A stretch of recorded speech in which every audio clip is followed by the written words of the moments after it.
So, questions?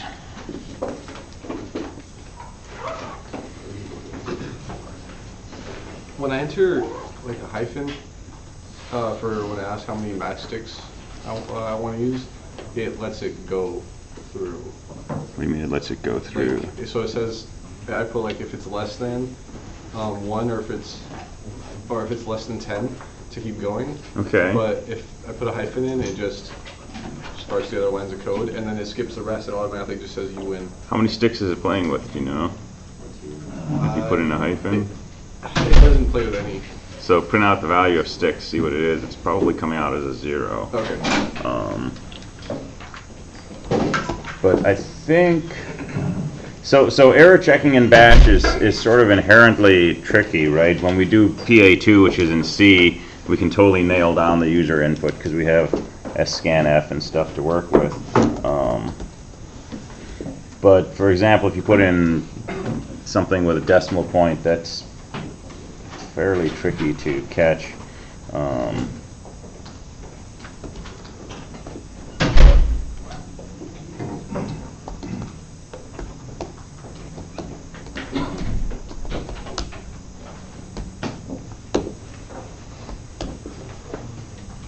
Yeah, so if I put in a dash, it actually throws a syntax error. All right, so here's a simplifying thing you can do for PA1. So when you're asked to enter a number, you can assume the person actually enters an integer. Could be positive, negative, or 0. So you still need to make sure it's in range. Okay, but you don't have to catch the case where they type in, some weird string of characters. All right, because I don't want you to get too bogged down on that aspect of error checking. But write some logic to make sure the number of sticks is at least 10. The number of sticks they want to take is 1, 2, or 3. Make sense? All right. So hyphen you don't have to consider, but hyphen 1 you should pick up as being smaller than 10.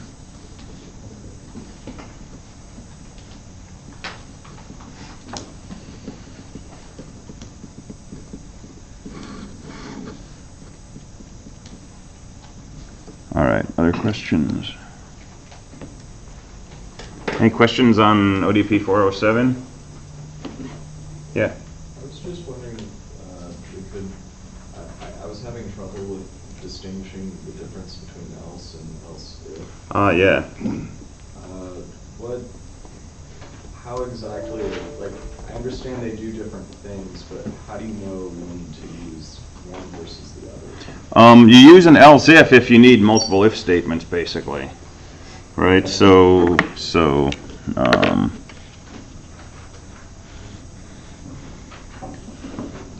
you want to know if some condition is true. So we're going to look at flowcharts here.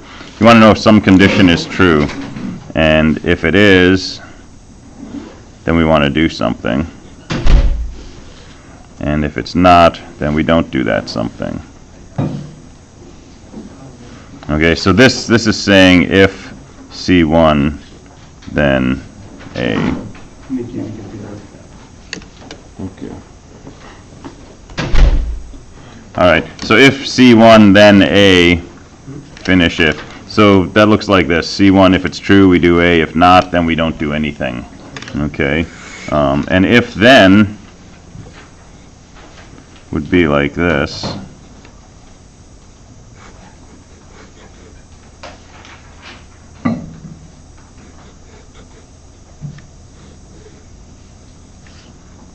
If C2, then A, else B. All right, and else if would be something like this.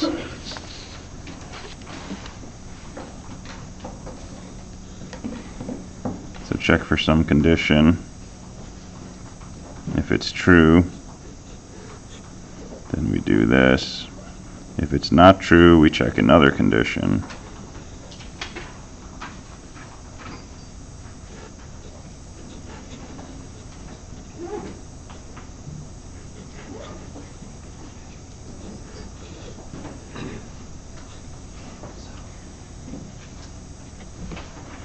All right, if C3 is true, we're going to do just D. If C4 is true, because C3 is not true, we're going to do just E.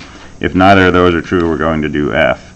So that would code as something like if C3, then D, else, what do we want to do if D is not true? We want to do another if statement, right? So else if, that's what we write as L if condition C4, then E. If that's not true, then what do we want to do? It's not a conditional, it's just a single block, else, if. So else F, and then done. Can we use brackets in these, like curly brackets, or that mess up the syntax? Use then to start and use FI to finish. This doesn't look as clean as those brackets. No, it doesn't. But this goes back to my edict from week 1 where I said you got to do it in this style. Okay. So if we have multiple else ifs, do we still just need one fee at the end, or You need a fee for every if, so? right? Okay. So what you might see, for example, is if condition 1, then, do stuff. And maybe inside here you say if condition 2, then more stuff. Right? So every time you have an if, you got to have a finish if. Someone said on Discord that's what fee is. I like it, so I'm running with it. So FI is finish if. If you have else if, does that count as an if? No. So if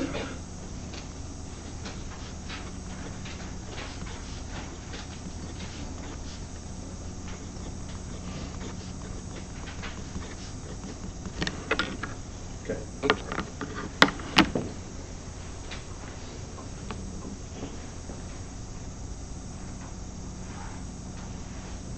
yeah, that is kind of inconsistent, isn't it? Bash. What are you gonna do? Yeah.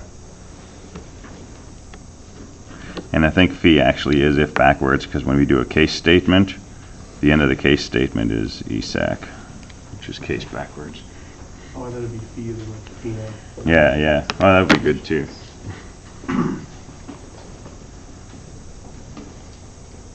All right, other questions? Yeah. I had some trouble kind of making an if statement within an if statement. Mm-hmm. So I did like if then, if then, and then, within that, after then it's like if. Then. Like this stuff? Yeah. Like this. So what sort of trouble was it giving you? It just basically wasn't running. Like it wouldn't register like.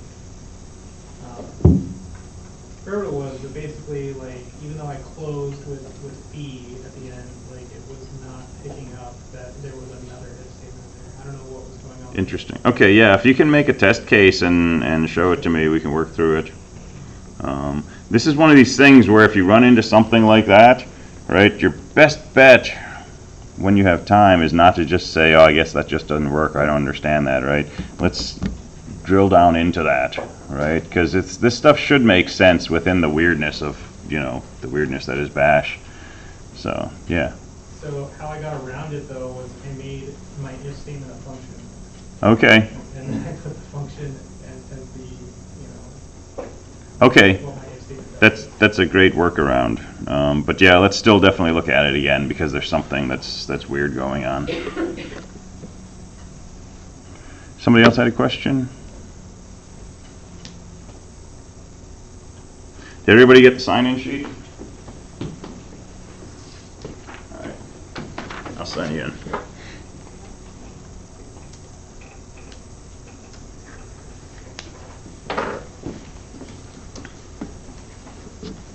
All right.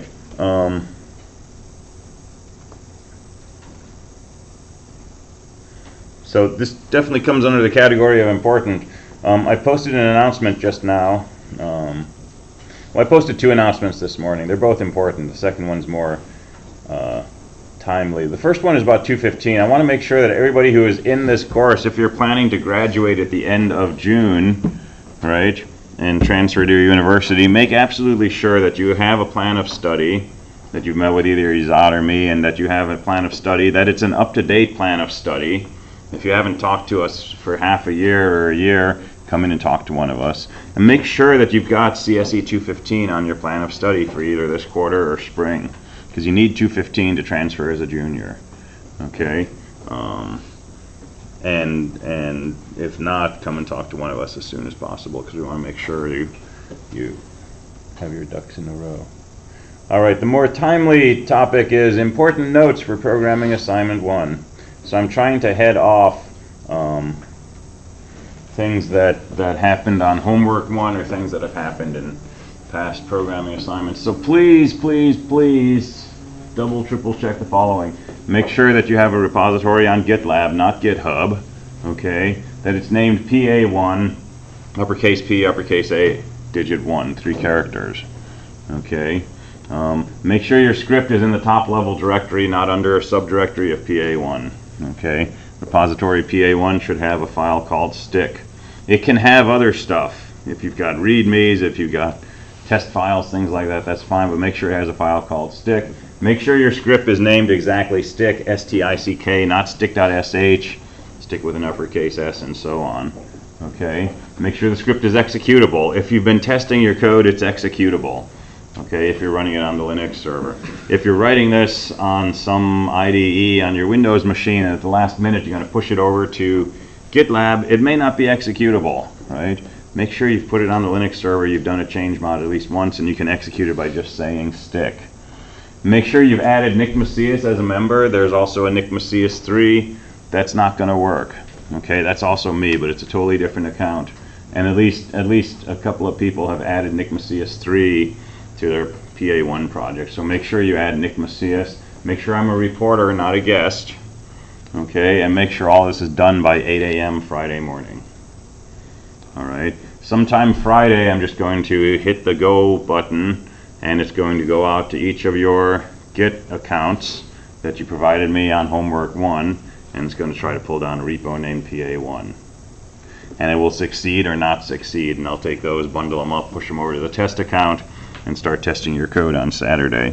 I will try to let you know sometime Friday if I did not succeed in downloading your repo. And so the syllabus says no late work, okay? Programming assignments, I'll make a small exception because I want you to get credit for this.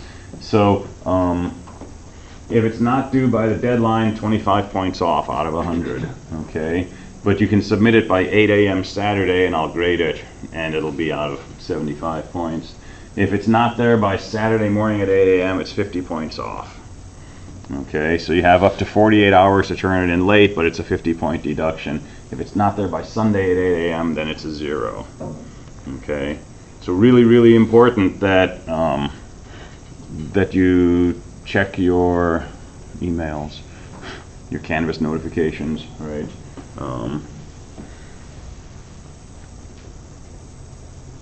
All right, and the other thing to note is that I'm not going to be available tomorrow after class. Okay, I have a fashion show in Portland. So I won't be in until, close to midnight Thursday night. I'm not going to be able to sit down and start going through emails at that point. So if you're like the only person who emails me with a question, I can probably respond to it. But chances are I'm going to have 20 or 30 or 40 emails, and they're going to have to wait till Friday. So talk to me right now in class. Talk to me after class. Come to office hours tomorrow. I got 2.5 hours. Hardly anybody is coming to those, okay? Thursday morning, 7 o'clock to 9:30. We're asking class tomorrow. All right, plenty of opportunity. But if you don't start doing this stuff until tomorrow evening, you start trying to push stuff over and you can't figure out how to add me as a reporter, look on Discord, see if somebody can give you a hand, okay? But I'm just not going to be with any email. I'm not going to have my phone. I'm not going to be doing anything. Does that make sense? Yeah? Will we be graded on commenting, and what are your expectations? So the absolute requirement for commenting is you got to have that comment block in the beginning. Okay, the one that's mentioned in the assignment. So it's got to have your name, the course, the date, a description of what the program does. Don't make it the first line of the program. Keep the bin bash as the first line, but then a block of comments. That's the only one that I'm going to take off points for right now, right? But go ahead and add some comments in your code wherever you think it's helpful. And I'll give you feedback, okay?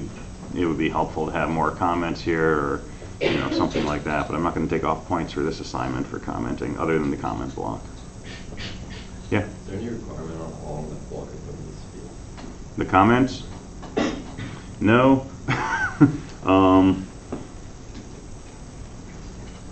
No, I mean, just in your own words, you can have a one-line description of what the script does.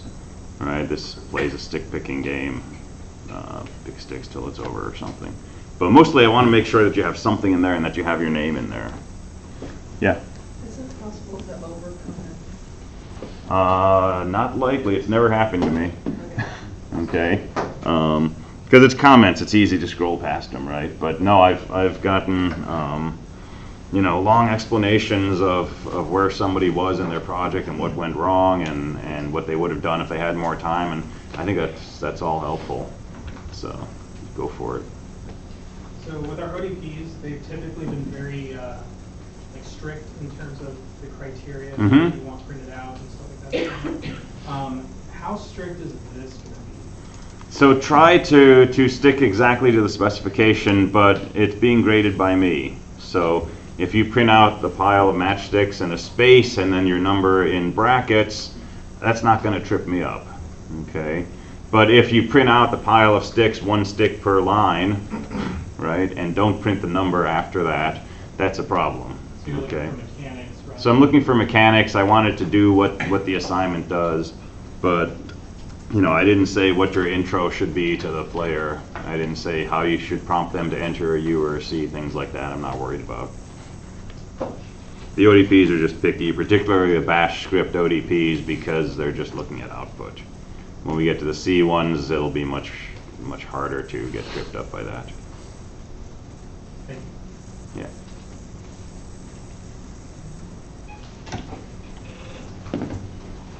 All right, any other questions or concerns? Question. Yeah.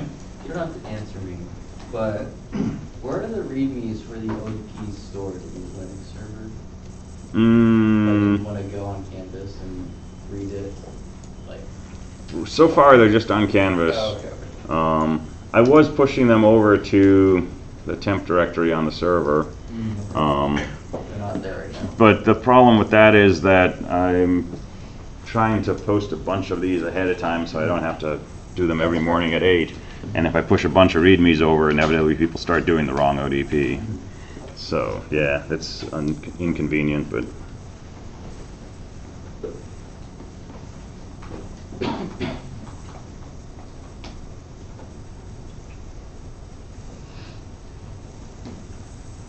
All right, other things.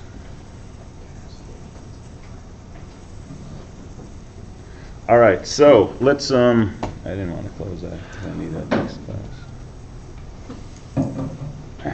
Okay, so let's talk about algorithms.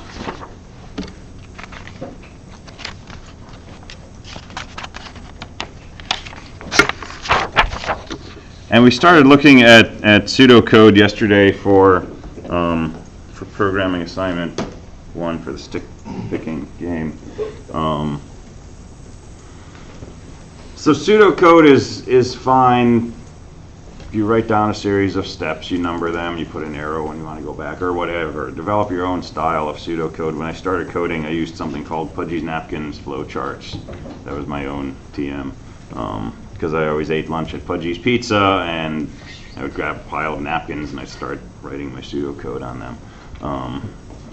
And that's still basically the pseudocode I write. But I'd like to show you a style of writing pseudocode that works better than flowcharts. So we talk about flowcharts in Engineering CS 120. We talk about them in 270 sometimes. And 270 flowcharts make sense because we have go-to statements, right? But flowcharts, this kind of thing is saying we're going to do this and jump down here, right? Or if C1's not true, we're going to somehow jump down here past this statement A. That's really not how we write things in Bash or C or Java. Okay, we don't have go-tos. We have loops. We have conditional statements. So I want to show you a way that we can describe the behavior of a program at a high level that takes advantage of the fact that we have loops and we have conditional statements. These are things called structure charts.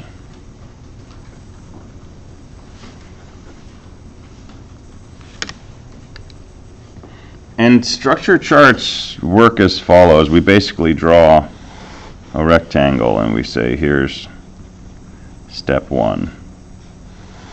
And maybe here's step 2. And these steps could be, very simple. They could be very complex. It depends how much detail you're putting into it. When we come to a conditional statement, we can draw something like this.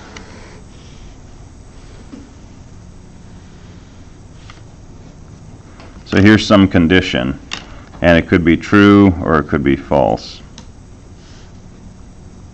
And if it's true, then we list our steps under here.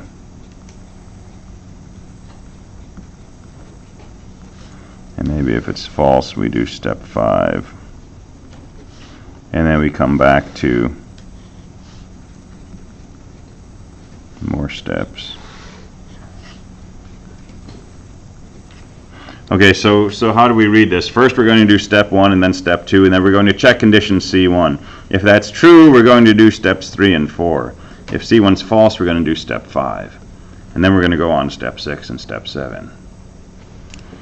So this is like S1, S2, if C1, then step 3, step 4, else step 5, and then step 6, step 7. I'm abbreviating step with an S. So it lets us capture if-then statements. And we could check condition C2. And if it's true, we're going to do step 8. And if it's false, maybe we're going to check another condition.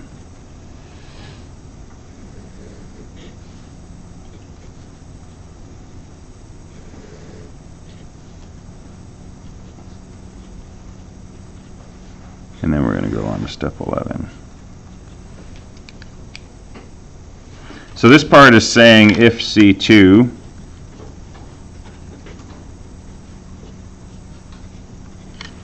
then what do we want to do? We want to do step 8.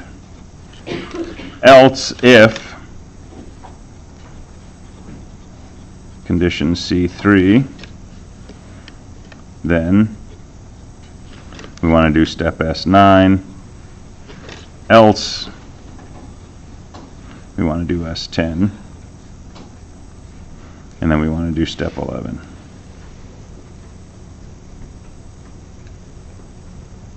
Does that make sense? So it's a way to write your program visually, kind of like a flow chart, right? But understanding that we're not actually doing branches, we're doing if-thens, right? And you can list a then and an else on either side, and you can nest these things. And we can also make while statements.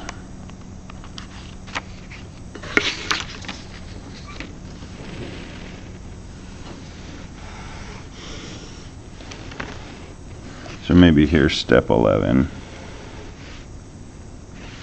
And now we can say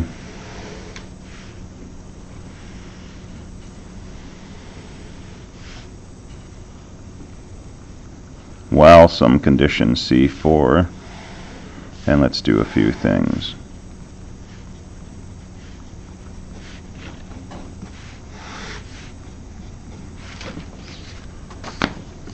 So what does this look like? Do step 11, and then while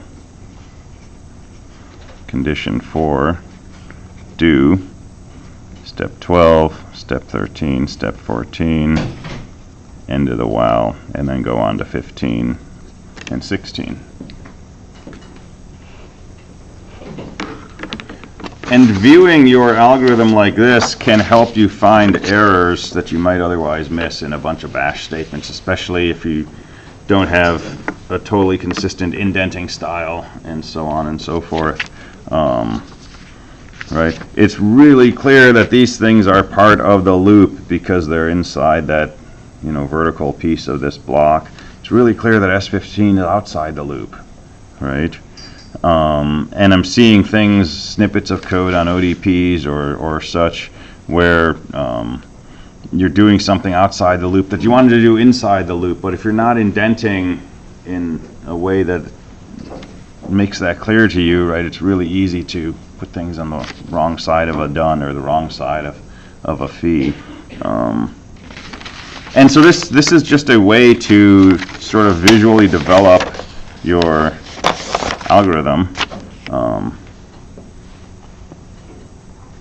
and it works better with C and Java and such than a flowchart does. So has anybody ever seen these before? Yeah, me neither. I learned them like decades ago in one class. One teacher talked about these, and that was it. I've never seen them anywhere else.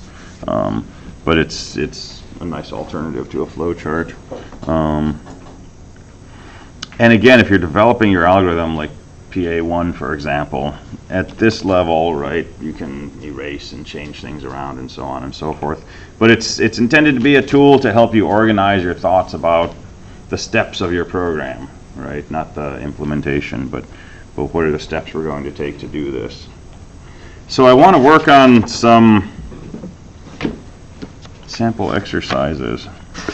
And I'm going to start with one up here, and then I'm going to ask you to work on the next one by yourself for a few minutes, and then we're going to compare solutions. So let me give you a sample problem. Find the average of 5 numbers. So we want a script that's going to let the user type in 5 numbers and then print out the average of those. And we could just say, read A, B, C, D, E, and print out A plus B plus C plus B plus E over 5. But I want to do this more generally. So if I said 50 numbers, we could extend it. So I want to do this with some kind of looping, right? And you may not want to think about it initially in terms of, a structure chart. You may want to think of it initially in terms of just a set of lines of pseudocode and then try to turn it into a structure chart, which is what I'm going to do up here, because the flow of this program is pretty straightforward, right? So count's going to be equal to 0, and then maybe while count is less than 5, read a number.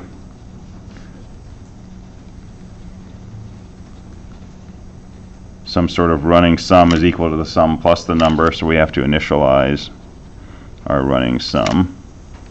And then we have to increment the count. And I'll use curly brackets. And then when we're done, we want to print the sum over 5. Or if we want to be fancy, we could do sum over the count, if we believe that count will be the number of things that were entered. So initialize sum to 0, initialize our loop variable to 0, and while that's less than 5, read a number, add it to our sum, bump up the count. So count is the number of things that we've read. So when we exit this loop, that should be the number of numbers we've added, and just print out sum divided by the count. So does that look reasonable pseudocode-wise? So how does this look in a structure chart?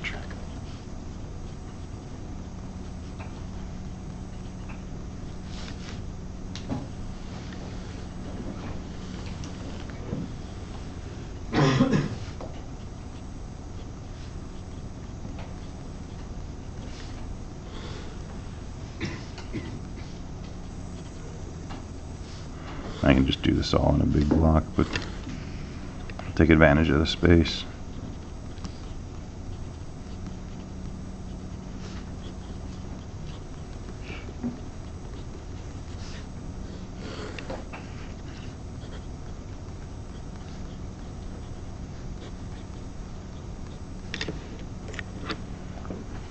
So there's our structure chart for this task.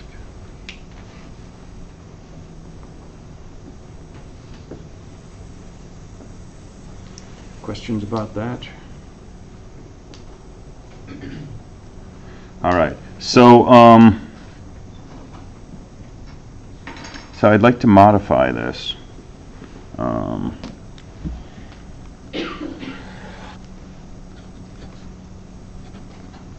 So read numbers from the user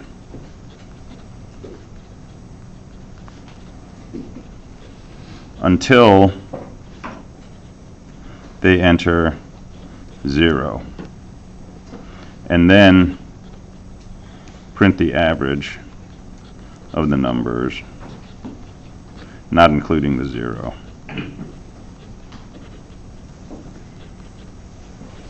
So instead of just taking in 5 numbers, they just keep typing in numbers and hitting enter, type a number, type a number, type a number. When they're done entering numbers, they put in a 0 and an enter. You take all the numbers they entered, but not including that 0, print out the average of them. So I'd like you to put together a structure chart on paper. And if you don't have paper, I'll pass around some pads of paper. You can take a sheet. And just take about, I don't know, 5 minutes and scribble that out. You need paper. And I'm going to ask you to do one other thing, because what I'm going to do is I'm going to collect these and then we're going to look at them as a class. Okay? So don't put your name on it, okay, unless you want everybody to see your name, including on YouTube. Don't put your name on it. And I'm going to bring them up and we'll look at some examples of them. If you really, really don't want your code displayed for the world to see, right, put clearly on the top, do not show. Okay, and I won't exhibit it up here. But if you do that, put your name on it also, so that I know who you are, so that if I see something that I really think we should talk about, I'll send you a note or something. So either say do not show and give me your name, or don't put your name on it, and then I might choose it to put up here so we can talk about it. Does that make sense? So we're just doing pseudocode for the exact thing that you Just doing pseudocode for reading a set of numbers until they enter 0. Oh, sorry, yeah. Yeah.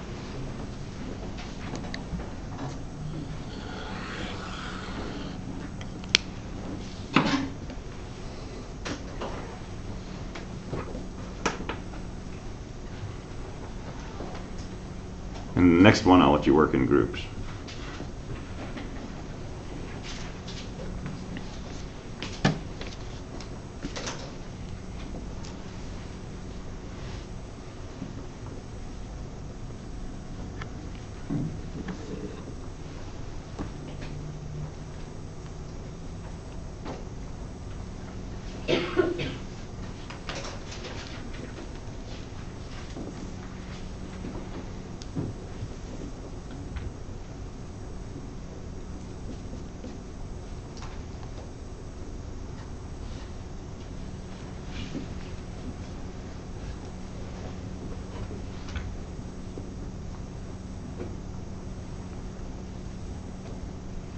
And we don't have a break statement in here, by the way. In real life we would, but in structure charts we don't.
collect those in about half a minute. And you're not graded on this, I just want to see your current best attempt.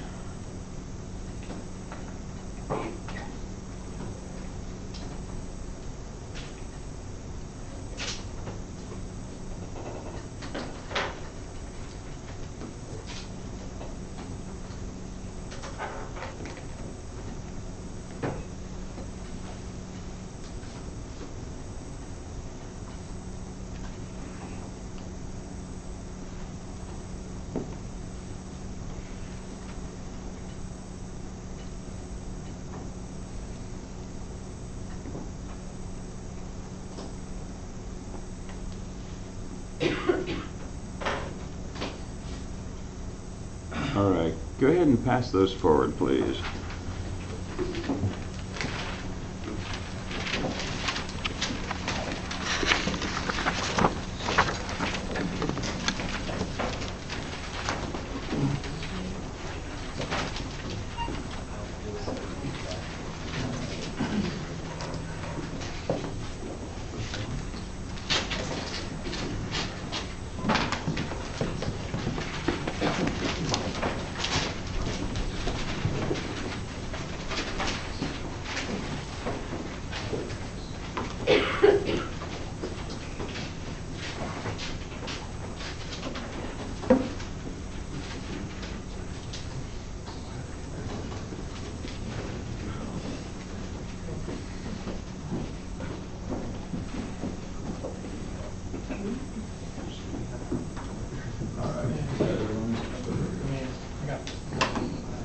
Okay.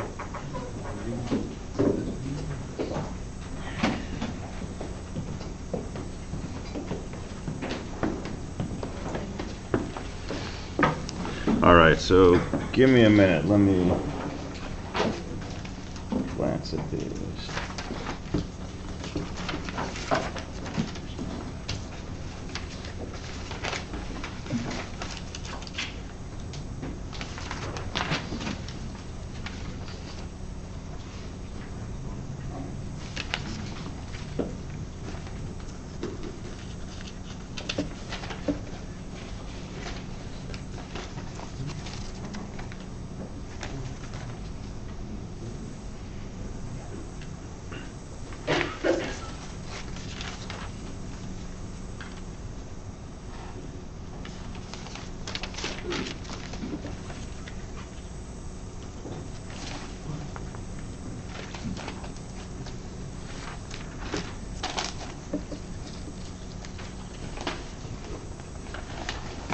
All right, so first of all, I should have been more clear. I'm looking for a structure chart like that, as opposed to code like this. Okay, because the goal here is to see if we can get comfortable with using this kind of flow chart or pseudocode to work out our algorithms. The other thing which I mentioned once you were already working on this is we don't have a break statement. Okay, in Bash we do. We can say break and it'll kick out of a loop. But when we're writing these structure charts, we want to try to put the exit condition inside the while loop itself.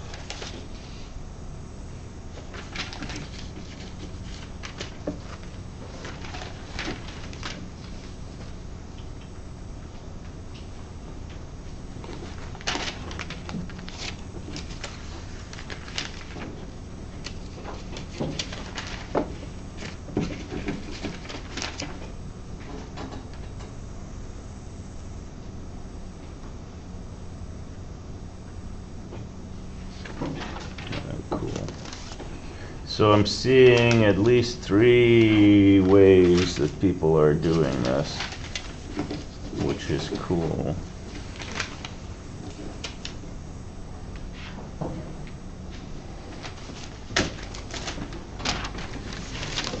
All right, so I want to put these up, and I'm not trying to single out anybody's solution. I just want to find some examples of ways that we can do this. So let's start with this one. So sum equals 0, count equals 0, read n. Okay, so we're reading the first number outside of this loop. And then the while statement says while n is not 0. And then we're doing basically what we had in here. Add the number to a running sum, which was initialized to 0. Increment the count. Okay, so count is going to be equal to 1 after we've added one number. So count is always the number of things that we've added. And then a read n at the bottom of the loop. Right? And then that read n, after we do that, we go back up here. And if n is not 0, we'll add that to the sum. We'll count it. We'll read the next number. When the user enters a 0, we come back to the top of the loop. N is 0. That'll kick us out of the loop. And then we'll print sum over count. Does that look good? Right? That's a perfectly great way to do this. And for me, when I'm writing things like this, it really helps me if I have a very clear idea in my own brain what my variables mean. Okay, this pops up with count, for example. Because depending on how you do this, depending on where you increment count, count could be the number of things that you've entered, including or excluding the 0. Or it could be one more than the number of things that you've entered, right? So for me, if I'm working with this code, I'm going to pretend I'm a computer, set count to 0, read a number. It's not 0, sum is that first number, count is 1, read a number. So in my head, every time I get to the top of this loop, count is the number of things I've added to sum, right? Which tells me that when I exit my loop, I'm correct dividing sum by count. That's going to give me the average. All right, so that's a good way to do this. Here's a second solution. So sum equals 0, count equals 0, n equals 1. And then while n is not equal to 0, so this will run at least once, right? And then we read n. So n is initially sort of a flag saying we have to do this loop at least once. And then n becomes the number that we've read. It gets added to the sum. And if you read a 0, adding 0 to the sum doesn't cause any harm. So you don't need an extra if statement here. If n is not 0, then we increment the count. And so again, every time we get to the top of our loop, count will be the number of things we've added to the sum, not counting the 0, right? Even though we added a 0, we're not bumping up count for that. And then when we get up here, if the number that was read the previous time through was a 0, we'll kick out of the loop and we'll exit at that point. And there's a good comment down here, must enter at least one non-zero number, right? Because if the first number you put in is a 0, count will end up being a 0 and we'll get a divide by 0. And I didn't say what to do if they don't put in any numbers. What should you print out as the average? It's not really well defined. And this one would blow up, right? If you never entered any numbers, count would be 0. So that's good commenting there. To let the person who's using this know that there's a condition they need to consider. All right, here's a third approach, similar to that previous one, but here there's a new variable called stopped, which is set to false. And while stopped is false, get a number from the user. Is it 0? If it is, set stop to true, and don't do anything else. If it's not 0, then add it to your running sum and increment the count. And this is nice because it's extremely explicit, right? We know exactly what's going on. This works perfectly well, right? Because if n happens to be 0, adding it to the sum doesn't do any harm, right? So a little less code. This one is totally crystal clear what's going on because every condition has been accounted for. And structure charts, you don't have to match up your blocks. You could make this thing just a big block that says stopped equals true instead of having another block with it. Don't do anything in there. That's just a style thing. And then when stopped is true, you display the sum over the count. That's great. And here's one more that uses a flag, but the flag is called 0. And while 0 equals 0, you keep looping, but then when you want to kick out, you set 0 equal to 1. And that's kind of cool, because you get to change the value of 0. And there's those are just the first four, and we're out of time. Those are just the first four that occurred to me. Okay, so, problem I want you to, I won't give you homework. Work on PA1.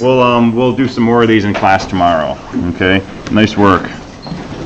All right, I will see you next time.